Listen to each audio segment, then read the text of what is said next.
Hello, everybody. Welcome. Nice to see you again, Tiffany. Nice to see a lot of Amit. Nice to see you, Roxanne. Some people I've seen before, some new people as well. So that's always great to see as well. So happy Hump Day, everybody. For those that don't know, Hump Day is Wednesday. We are almost at the downward part of the week. So really excited to be seeing you here on this Wednesday. I am also sharing my office/bedroom with my two dogs. So you may hear Coco and Tootsie in the background. So apologies in advance if that occurs, but they're cute and hopefully you'll forgive them. So thank you very much for joining. Courtney, thanks for putting your camera on. Tiffany, putting your camera on. I enjoy people putting their camera on if they're comfortable with that. That's lovely, but I know people are all zoomed out with the pandemic and everything, so you can keep your camera off or on, whatever you feel comfortable with. So today we're going to talk about why now is the best time to look for a job in tech. And let's get to the next slide.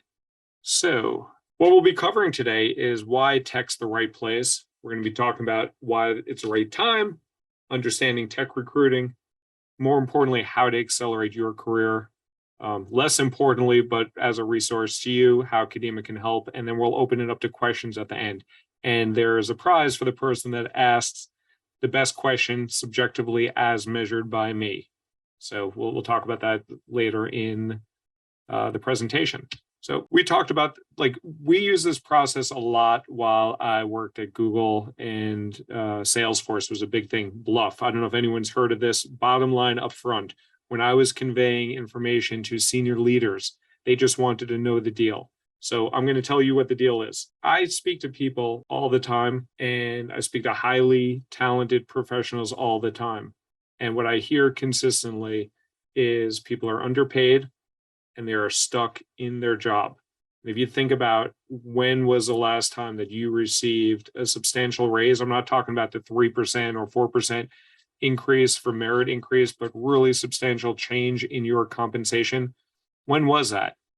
And if you think about how much you will be making 5 years from now if you stay at the same company, do you really think you're going to accelerate a lot over those next 5 years? What I'm going to share with you today is how, by jumping into tech or jumping within tech, you can substantially increase your compensation over the next 5, 10, 15 years. That will be substantially more than what you're able to do now. I'll show you some real data from me and how it can apply to you as well. So why the hell should you listen to me? Good question. I see Nelson's on the call here. So he used to be my roommate. So he's used to listening to me because of we used to live together. But other people, why they should listen to me. I am one of the top 1% interviewers out there. I've reviewed about 10,000 resumes. I've interviewed 2,000 people. I've hired hundreds of people at Google, at Facebook, Salesforce, Amex. I'm a hiring manager, not a recruiter. And there's differences between there. We'll talk a little bit further on that. But the hiring manager is the ultimate decision maker of who makes a call of whether you get hired or not. Secondly, I've also interviewed a hell of a lot of times in my career. I've calculated that's about 1,000 times that I've interviewed in my career, and I've received dozens of offers. I think about 50. I've worked at 21 companies. I've held 29 jobs. Doesn't mean that I'm necessarily good at what I do because all that volume, but I have interviewed a lot and I understand how the interview process and recruiting works. On top of that, before I founded Kadima, I went on a process where I was interviewing myself for jobs, but then I started to record the calls and started to analyze the calls and do research on what interviews are like at Amazon, at Microsoft, at DocuSign, at Stripe, at real companies like that. And I've done it. I've broken the interview process down. And then finally, I've been blessed or given education and privilege. I've been fortunate enough to be able to graduate undergrad school from a no-name state school, SUNY Binghamton, if any Binghamton folks are out there. And then because of my parents were able to help pay for my college, I was able to save up go spend $138,000 on my MBA, get some advanced degrees. I've been privileged with things, and I've seen what it looks like on the inside, and I'm here to help others out as well. So now, why is tech the right place? You don't need to work in tech, and my processes work for folks across different industries, but I highly recommend that people look in tech. And the reasons are, these are some of the most respected companies across employee surveys, whether you look at Glassdoor or internal surveys at these companies. They treat their employees really well. I've gotten massaged. I've gotten, I'll share some stuff like in legal, totally above the board ways, but Google gives out massages to their employees by trained masseuses. They pay their employees really well, and I'll show you some data on that soon. And they are still hiring a lot. Here's some examples of pictures or moments that I had in my career. On the left side, I was in Vegas. Me and 15,000 other Googlers had a private concert with Bruno Mars, and will.i.am actually opened up for them. Then Macklemore, I saw during my time at Facebook. We had 10,000 sales leaders across the country, across the world, actually come into Sacramento and see Macklemore.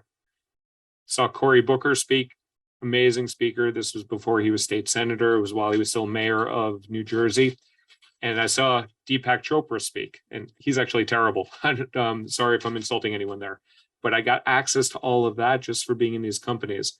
In the middle, you see the beer pong that I played at Facebook, pictures with my wife in Dublin that I was able to take her to. On the right side, we shut down Disneyland for half a day while I was at Google. It was awesome. We had offsites in Napa Valley. And the food, awesome. And the food is awesome, free, and healthy, and not so healthy as well. So that's some of the benefits, the soft benefits of working in tech. Then the hard benefits of what pays for my kids' tuition and all that good stuff. What you see here is on the left side was what my salary was broken down at American Express in 2011, where I was director. I moved from American Express to Google. I went from director to a manager, which sounds like a demotion. I got paid $62,000 more. I didn't care what the hell they called me. And then 10 years later, I was up to north of $500,000 at Salesforce. And I'm not special. I've actually fumbled a lot of times during my career. I've gotten fired multiple times.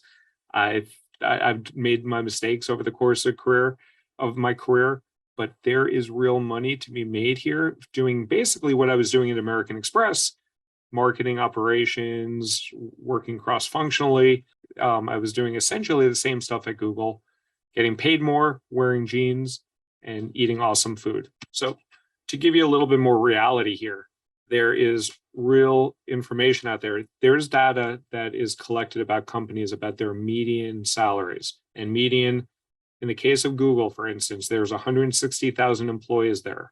And that means the median number, 80,000 employees, are paid more than $296,000. So on the right side of this chart are the companies that are paying a shit ton of money for talent. And this is at the median level. On the left side, it's not like people are poor necessarily, but you can be making $61,000 at United Health Group, or you can be making $202,000 at Netflix, being a median employee there. So this shows a little bit of the stark difference in there. And you can check out the article. We can send out this presentation if you want, or you can reach out to me if you want the actual data. So that's why tech. And now people ask why now is the right time. So people are seeing all these scary stories. The sky is falling. Netflix is laying off people. Google has a 2-week hiring pause. Amazon is cutting back on hiring. Coinbase is retracting offers.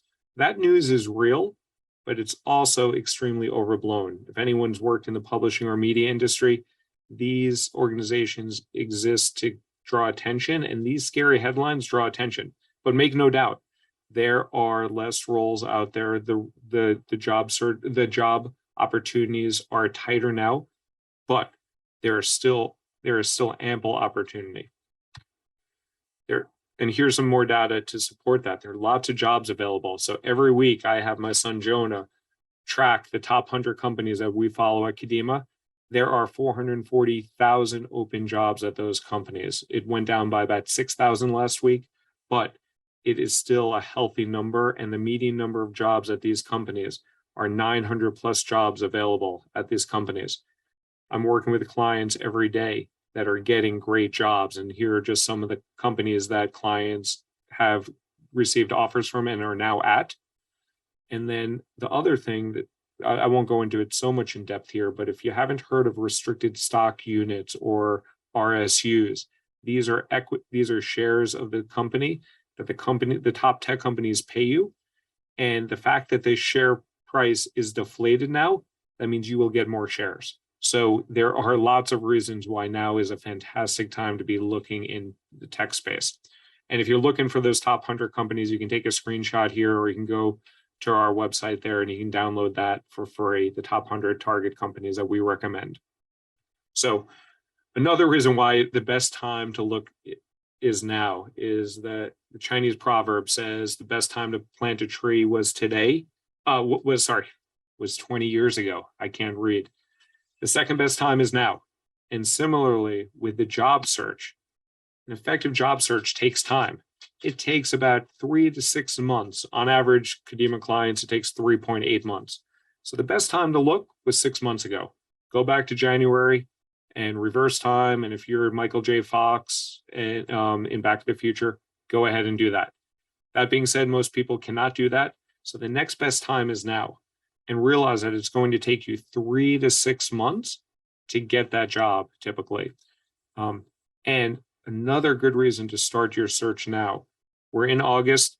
There are lots of people on vacation, which means that that's slowing down the recruiting process because it's hard to coordinate people's calendar to do the interviewing, but it enables you to reach out to more and more people to do informational interviews and gather information because people are willing to talk while their calendar is less busy, the office is less busy.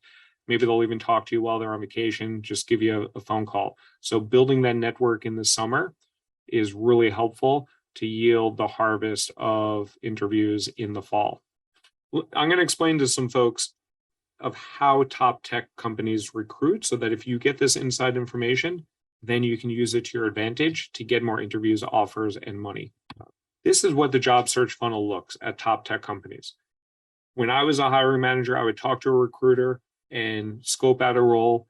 That recruiter would then put the role out on our first party website. So if I was at Salesforce, it would be salesforce.com/jobs. It would be listed there.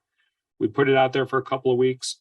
We would usually get 100 applicants within 1 week. Within 2 weeks, we would get up to 1,000 applicants. At that point, if we weren't getting that demand, then we would put it on LinkedIn. Then we would advertise it somewhere, but I didn't usually have those problems at Salesforce and Facebook and Google, and Amazon doesn't have those issues. Microsoft doesn't have those issues. So at the top of the funnel, you are competing with thousands of people that are eager to get to these companies. Then if you're lucky, a recruiter will actually look at your resume for between 6 and 60 seconds, and they will say, okay, this person is worthy of potentially talking to. That recruiter will then decide about 10 to 20 people that he or she will reach out to and have a phone call with. So you're all excited that you got a bite from Okta and they're willing to talk to you, but they're still talking to about 20 candidates. If you pass a recruiter screen, then you get the opportunity to talk to a hiring manager, and usually 5 to 10 people make it to the hiring manager. Awesome. You're really excited. If you do well with a hiring manager, then you move on to the interview loops. And the interview loops, you're all excited. They're inviting you on site, or they're earmarking a whole day for you. I'm actually interviewing with Amazon now just for research purposes. And I am meeting with them on August 15th. I have a 5-hour day scheduled with them. So if I was really looking for the job, I'd be all excited. They're spending 5 hours with me. It must be my opportunity. But they are also interviewing 3 to 4 other candidates. I don't know who those candidates are, but I know they're not putting all the eggs in the Allen basket. Then out of that, only 1 to 3 are hireable. And of those, then one person gets the offer. If that person turns it down and there's a plan B, maybe they have that plan B, but often there's no plan B. So I'm going to go to the next slide. And some people have been asking questions, but if you do have questions, do put them in the chat. Just put it to everyone or put it to me, and I will answer those at the end. But if you have questions during the presentation, just jot them down and we will get to them all. So this is the job search funnel. But if you break down how people are, sorry, there's Tootsie. I warned you about that. There are 3 ways that people can get the attention of a company. One is you are recruited. So a company reaches out to you, often on LinkedIn or via email, and they recruit you. It's a reactive process. People come to you. And the reason why they come to you is because you're working at the right company, you have the right titles, and you're at the right schools. So they're reaching out to you that way. The 2 other ways are proactive. They're in your control. One of them is cold application. You get your application in, and the key to success there is applying at the right place. So the first party job boards, not Indeed, not Glassdoor, not LinkedIn, but the first party sites of oracle.com/jobs, apple.com/careers. At the right time, you should be looking at those once a week because you need to get in there quickly, and the right roles. So understanding the right levels and the right years of experience. That will optimize a cold application process for you. But the best way to get the chance to talk to a recruiter, to get into that funnel, is to be referred. And ways that you can get referral is to leverage weak ties, re-engage with people that you haven't spoken to in years that now happen to work at Amazon. You can reach out to new people and build new relationships, and you earn referrals. You do not ask someone to refer you. When you ask someone to refer you, they often will just say, yes, I'll refer you.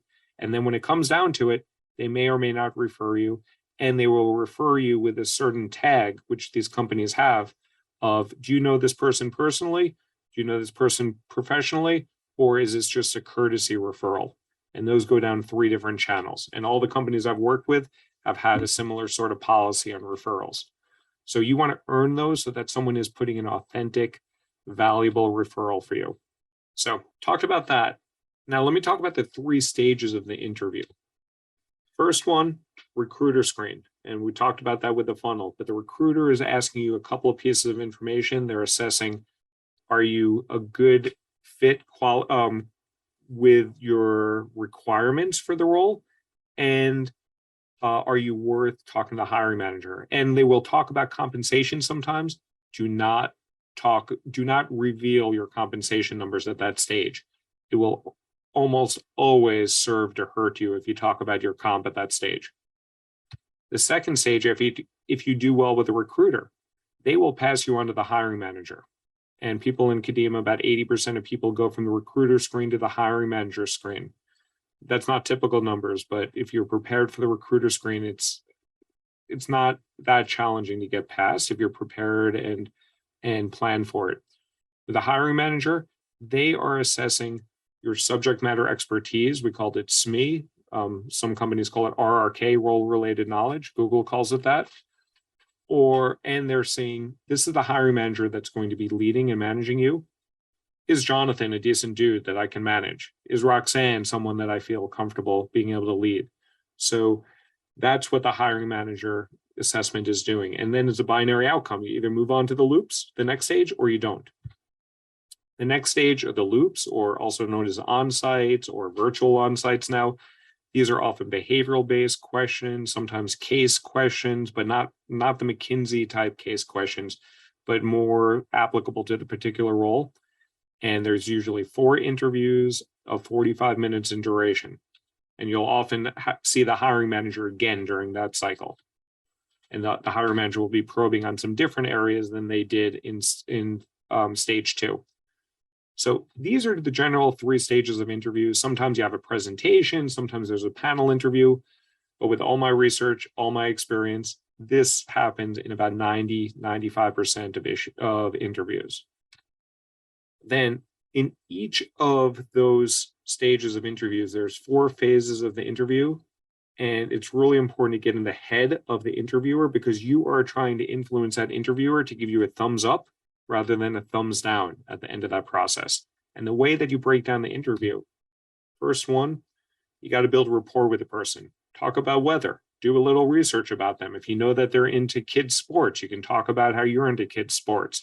If they're in a cool location, you can talk about that location. But you build the rapport in the first few minutes, and that likability doesn't make sense that it works, but the stuff works. There's scientific proof about it, and people will be more positively inclined on candidates that they like. Second part is tell me about yourself. You need to have your narrative down, your elevator pitch, 2 to 3 minutes max, 4 minutes max if you're a little bit more seasoned. Third, they will have questions for you. You can effectively predict a lot of those questions and prepare for that, but they are going to ask you questions for about 30 out of those 45 minutes of that interview process.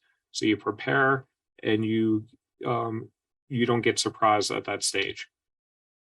And then the last one is questions from you. So you want to make sure that you have 3 questions that you're ready to ask them, so that you don't go humana when they say what questions you have for me, or you don't say, oh, what's the culture like here?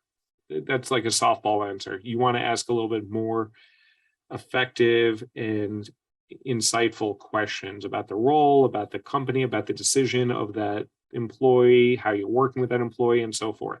But you want to come prepared with at least 3 questions. So all that being said, what I've done in my career is I've realized that there is a system that people can use that get them more interviews, offers, and money. And it's called the growth framework. And it stands for G is goals. The first important thing that you do as you embark on your career journey is identify your goals and clearly identify 40 target companies that you want to focus your attention on. You can go more or less. 40 is a good rule of thumb. R is reality. You need to assess your strengths and play to your strengths. So if you are a sales executive and you want to go into product management, you're not going to likely do that on your switch. So you go into the company as a salesperson, and then you make your move internally after the fact, but you play to your strengths. O is the most important one, outreach. It is critical that once you have those 40 companies identified, you make sure that you are reaching out to people at those companies and earning those referrals. The fourth step is work this system. So you have those 40 companies, you need to be looking at those company job boards every week and applying for roles that are a good fit for you. You need to get your application in there. It's really hard to get an interview if you do not apply. Ideally, you're getting the applications in through a referral, but second best is just get your application in quickly within a week or 2 of that role being posted. Fifth is training and tenacity for the interviews. So interviews are unfair, they are biased, they are slow, they are opaque, but one thing that they are predictable. So because of that, you can prepare for those interviews and anticipate what's coming your way. You will be surprised on some questions and some ways that things go, but you can predict a lot and prepare for a lot. And then you need to build up tenacity because you will get rejected a lot. I showed you that funnel. There are hundreds or thousands of people fighting for that role. Only one person is often going to get that offer. You're going to get rejected more often than not. But you get back up at the plate, you take another swing, and you shake it off. And then the last part, which is the shortest part of the whole process, but the most valuable, is a high impact negotiation. So you strategically put off compensation till the very end, till they make you the offer. And at that point, you have leverage, and you can negotiate for more. And you have a lot of high leverage at that point. So that's a process that has worked for me, has worked for dozens of clients. And it just works. It works efficiently, effectively. And if you do that, you get on the rocket ship to your career growth. So I broke that down very simply. I know it ain't that easy. So there are challenges. Your resume enters this mysterious black hole. You never get a response back. Everybody's been there. You don't know how the game's played. I shared a little bit with you how the game's played, but there's a little bit more to it than that. But it's hard when you don't know how the game is played. You didn't go to the right school.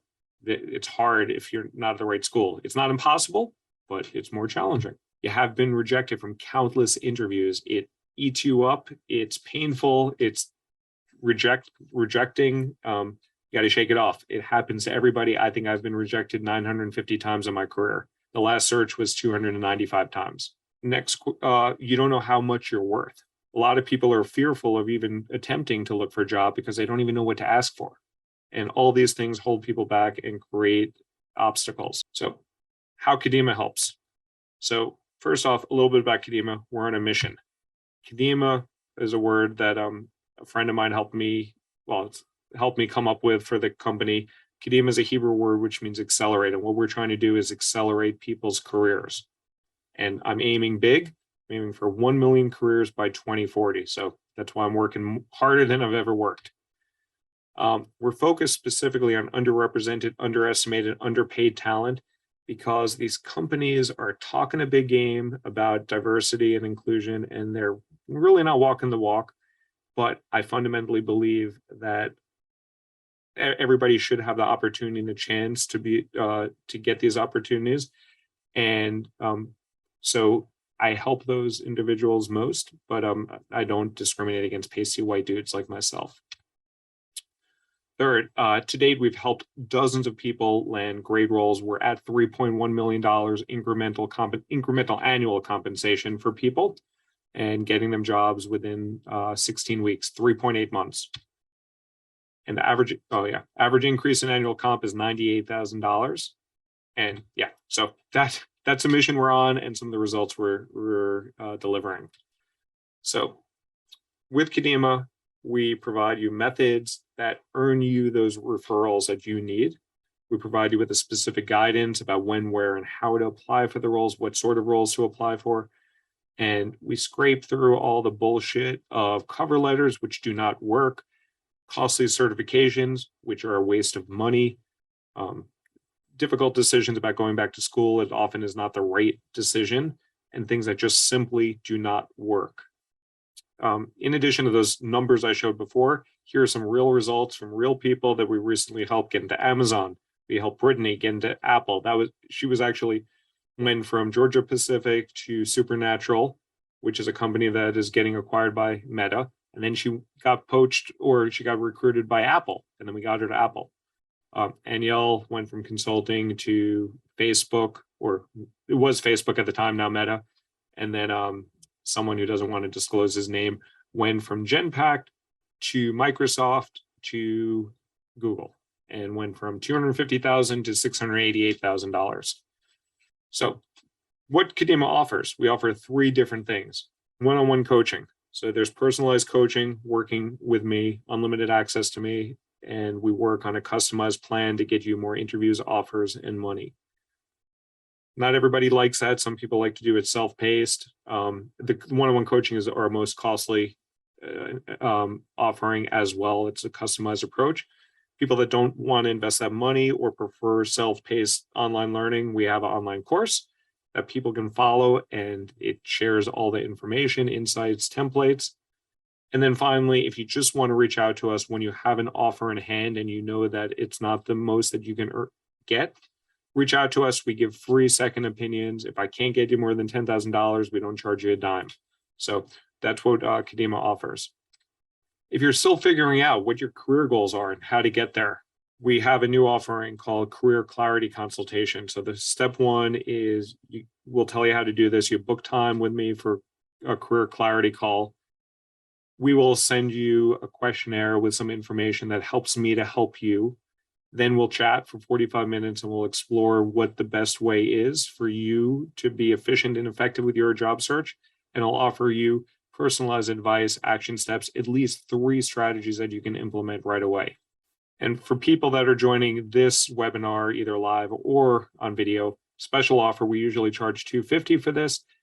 Now through, I think, midnight on Friday, we set the timeline for, you can get this for $99. So you can book now. You can go to kadimacareers.com/clarity and book there, and you will get an email from us and get on my calendar.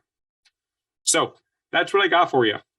And we're going to go into the Q&A process here. There are a couple of people that have already sent some submitted questions in, but as an added bonus, whoever asks me the best question, and that is subjectively judged by me, will get a free LinkedIn profile review. So I'll set up some time and review your LinkedIn profile, give you specific feedback, from a hiring manager's perspective. So there's some incentive for you to ask some questions. That's it. I am going to open this up now for Q&A. People can either unmute themselves if that's possible. I don't know if we have that possibility, or people can just shoot questions into the chat and I'll be answering those. So if no one asks questions, here are some common questions that I typically get that I'll start going off. But first, I got a question from Scott. So Scott, so far you are in the lead for the free LinkedIn review because you have asked the best question as of now. What are the most common interview questions we should prepare for? So great question. The most common interview question you will get is tell me about yourself, or walk me through your resume, or what brought you here today. You need to have that 2 to 4 minute spiel ready so that you can tell them why you're here. And that should be a combination of a little bit about you, your background, your progression, what led you to this particular role, this particular company, and why you're so excited about it. And you need to have that down 2 to 4 minutes. I highly recommend that people record that, practice that on their own, because you will be asked that at almost every stage of interview and almost every interview. Not all. Actually, Amazon does not do that. They don't really care about your background often. But a lot of companies do ask, tell me about yourself. So that hope that answers your question, Scott. Then Amit is I don't know if it's Amit or Amit, but hopefully I'm pronouncing your name right. What would you suggest is a good approach to figure out one's career goals? Also, like the bullet, let me answer that one first. That's a great question. I generally like to think about what's important to me individually. And I've had different career goals throughout my different stages in life. When my kids were younger, a lot of my goals were make sure that I'm home for dinner with them and spending time with the family and making sure that I'm not missing out on any of those activities. Now that my kids are snotty, well, they're not snotty. They're just teenagers that do not want to spend time with me. Sometimes they're snotty. I have more free time. My kids are biking to their jobs. They're going to sleepaway camp. I've worked at a number of companies before. Me learning from another big company is not so stimulating for me. So for me, it's more mission of what impact I can make. So it's a very personal decision. Sometimes it matters location, work-life balance, compensation, value alignment with the company. Is it a place that allows you growth and mobility? So those are some areas. And once you figure that out, the next step is to pick target companies that you want to look at. And you can look at Glassdoor for those reviews. You can look at our list as well. And that will give you a good set of companies that are good places to work. Then the next question was the bullet on going back to school on towards the last slide. Under what circumstance would you recommend going back to school versus not? FOMO, people doing MS or CS or MBA. It's a very personal decision. So Amit, if you want to set up some time, we can talk about that in a career clarity conversation, but it depends on your opportunity cost. So when I went back to business school, I was making $20,000 a year in minor league baseball. So I was getting paid crap and working long hours, and the opportunity cost for me to do that and pivot into marketing made total sense for me. But previous in my career, it didn't make sense because I was getting paid well and I wasn't pivoting. So it's an individual question. But I would think about, does that money and time, are you doing that just to get a job? Because if you're doing that just to get a job, there are more effective ways to do it, namely the growth framework, but there are other ways to do that. So hopefully that answers your question. Next up. So Jane asks, what are my high-level thoughts for workers age 40 plus looking to transition into tech from non-technical backgrounds? So I'm 40 plus, I'm 48 years old, almost 50. Well, I guess a year, almost 49, then 50. People talk about age all the time. A lot of it's in their head. So age can work as a positive in as many ways as it can as a negative. It can give you more authority, business maturity, and opportunity to lead teams. So I wouldn't look at age as a factor necessarily. It's something often that people tell themselves and more than actually exists in the situation. And in terms of the transition from tech to non-tech, totally doable. I did it. And what you should do is play your strengths. So I don't know what your expertise is, Jane, but if you are in program management, transition to program management. If you are a UX designer working for Procter and Gamble, go to be a UX designer at Google. So play to your strengths. It is very possible to pivot. I've done it. I've hired lots of pivoters. I coach lots of pivoters. It can be done, but you got to play to your strengths. Next question from Tiffany. What if you don't find roles online that fit your background? So Tiffany, I know you and I spoke, so I have a little bit insight into your background. There are plenty of roles that match your background. I think you have a legal background, I believe. Is that true? If you want to just put yes in there.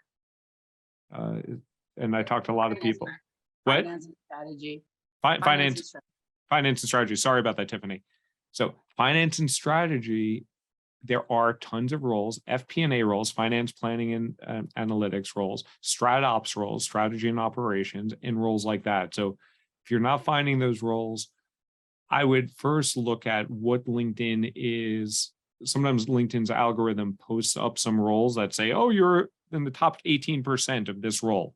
Start to look at those titles that LinkedIn's algorithm is popping up for you, and then apply those sort of titles to the tech companies that you're looking at, and you can fill it in there. But also happy to talk to you further about that.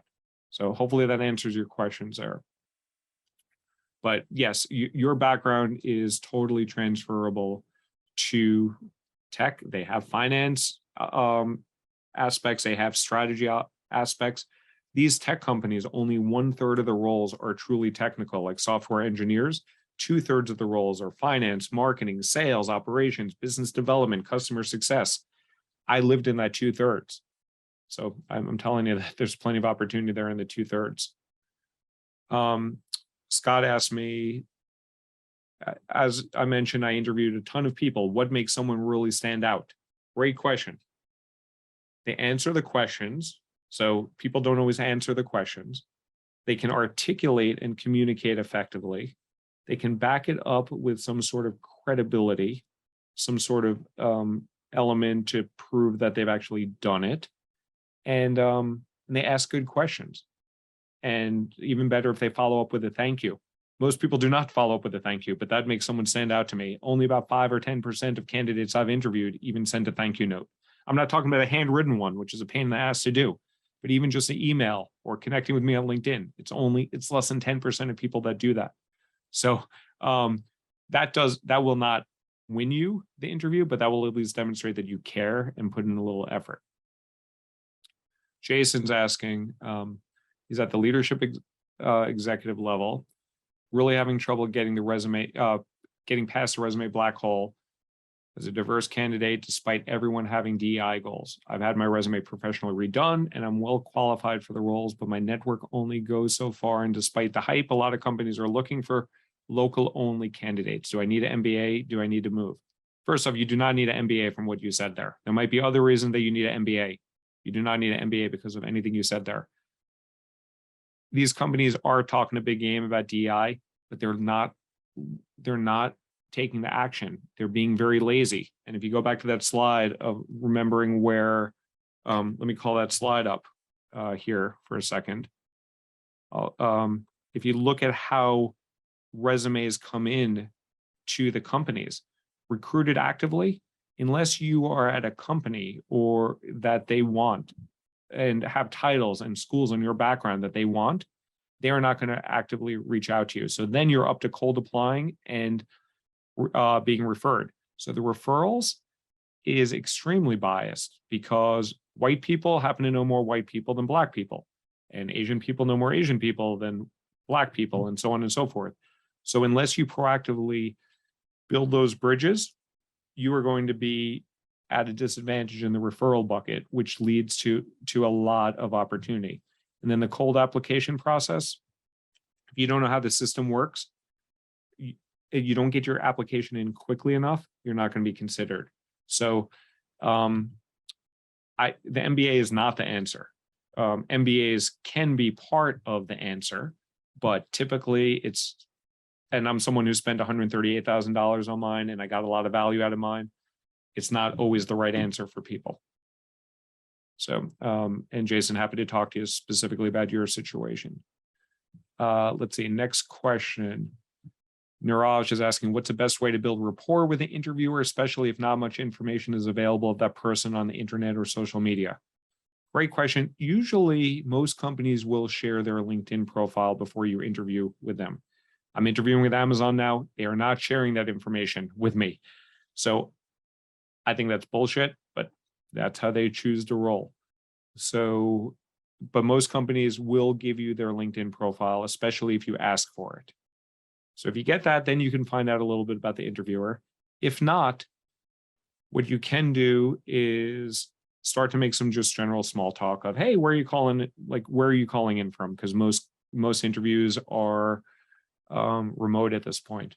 Or you can look around their room and see if there's anything in there, if they have pictures that their kids might have drawn, or if they have family pictures up there.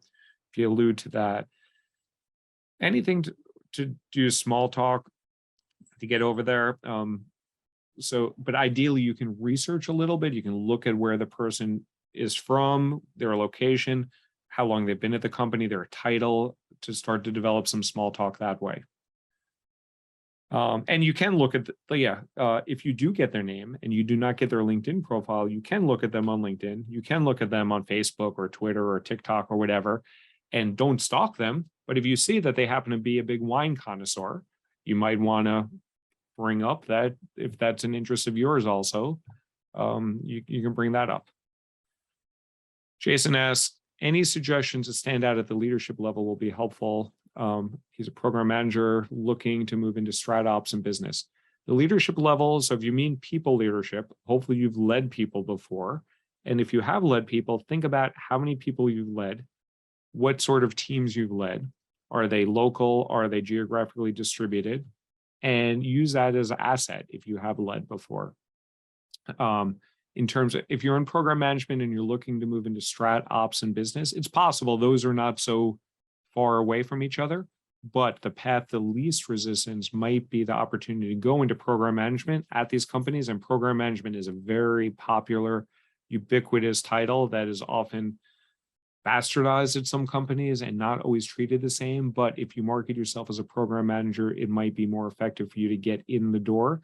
And then once in there, you can start taking more projects on strategy and ops and business and begin to make your next move into those roles. And all these companies, all these large companies offer and advocate for internal mobility. And you should always be thinking about your career in 2-year increments.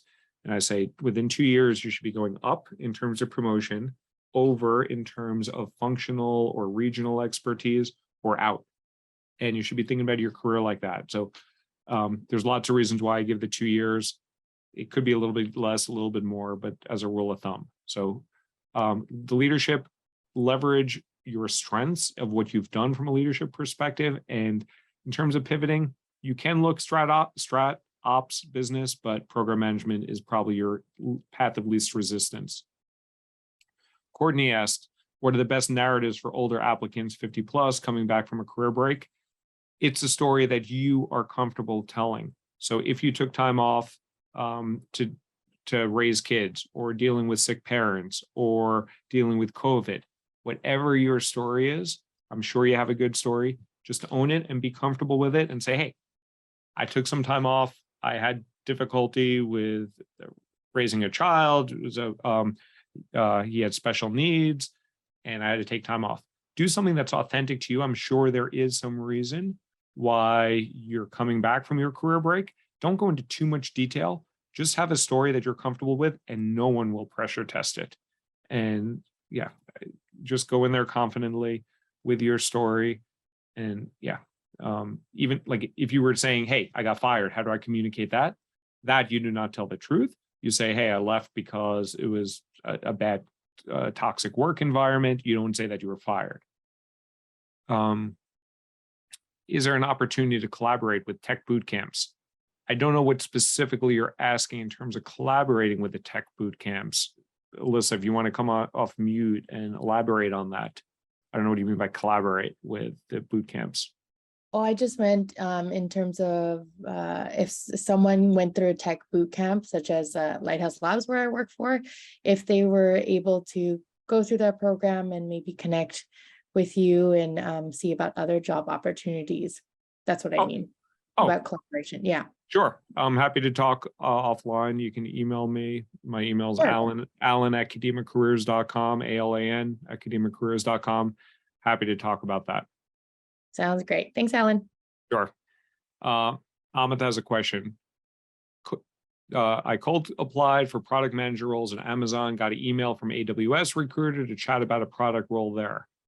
I personally have no product experience, more project experience, and just wanted to test my resume for big tech roles. Thoughts on how you'd approach this? First, congratulations. You're talking to them. Secondly, look at the job description that you applied for. So something about your background got them attracted to you. So look at the job description before you meet with them. Look at your resume and think back about how your experiences map to some of those job requirements. And I'm guessing you do not match all 10 requirements, but you might match 4 or 5. And use those stories and talk about those. So, and just do a good job on the interview, because Amazon, they have about 9,000 open jobs. So it's possible you can do well in the interview and they can just be like, hey, you're just not a good fit for a product manager role, but we think you're a good fit for project manager roles or something like that. And they may pass you around. I've applied to 22 different roles at Amazon. I've interviewed for, I think, 4 of them. I've got the final rounds of 2, and they're still reaching out to me for other roles. So it's not like, go through the practice, prepare. They give you information, I believe. Depends on if you're going to the recruiter screen, they don't give you too much information. But the one piece of advice I tell you, Amazon is annoying at asking about compensation expectations. Some companies are, but Amazon is particularly so. Do not reveal a number, push it back on them. Say, hey, I just want to get paid in line with the scope and the impact of this role. That will usually shut them up. If they keep pushing on it, you can say, I'm really excited about Amazon. I don't think compensation is going to come in the way of me taking an offer with you. And they will usually spit back to you what the comp is, how they pay comp, what level it is, they may tell you, but don't reveal your number. So look at the job description, prepare ideas in your head of how you can relate ideas to those requirements, because that recruiter is making a decision of, do they pass you on to the hiring manager for an hour conversation? I'm guessing this recruiter call is 30 minutes. And based on your fit for the role and your ability to communicate effectively with a recruiter and your politeness, another thing you should do is thank them and connect with them on LinkedIn afterwards and just send them a quick thank you note. But don't, something about you pique their interest to talk to you. They use their time wisely, so there probably is some sort of fit and overlap in your background. Tiffany asks, what if comp range they disclose is lower below your current role? Does that mean I applied to the wrong role? It's possible. It depends on the company and depends on where you are with your other interview processes. I generally, unless you are overwhelmed with interviews, I would go through the process anyway and continue with the process, and maybe they wow you. Maybe they realize through the process that, you're actually not a manager level, you're really director quality or whatever level. So get to the point where you say no to them, not them say no to you. So unless you are so busy and you don't think there's any benefit of you continuing to explore the opportunity with this company, I would keep going down that path. And if you wow them, then all of a sudden you have leverage. Jason asked me, I've been through an interview process, got to the final round and end up as a silver medalist. Yeah, I call it the bridesmaid. How do I translate that into having them help me with getting placed on another team or interview process for a similar role as a pre-qualified candidate? Is that a thing? He used to work at Amazon, and it seems the recruiting teams were totally disconnected. Yes, recruiting teams are gold on speed and volume, and they have this book of roles that they're looking to fill. So if you were if you interviewed well and you made it to silver medalist, as you call it, or bridesmaid, as I call it, and they have another role in their space, they would love to slot you over there and get that another quick hire. So they fill 2 roles quickly. If they don't have that convenient role top of mind, they will likely tell you, oh yeah, we'll pass you around. And they may pass you around their internal Slack. Amazon has something different there, but assume that after a week or 2, you are going to get no more love from that recruiter.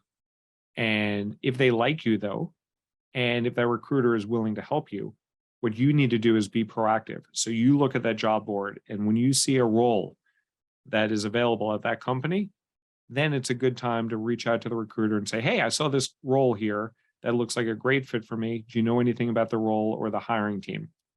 Or like, do you recruit for this role, or do you know anything about the team hiring for it? And then that will spark their interest in you. But think about it from the recruiter's perspective. There might have been 4 silver medalists for that role, or 2 silver medalists, plus our recruiter is supporting so many different roles.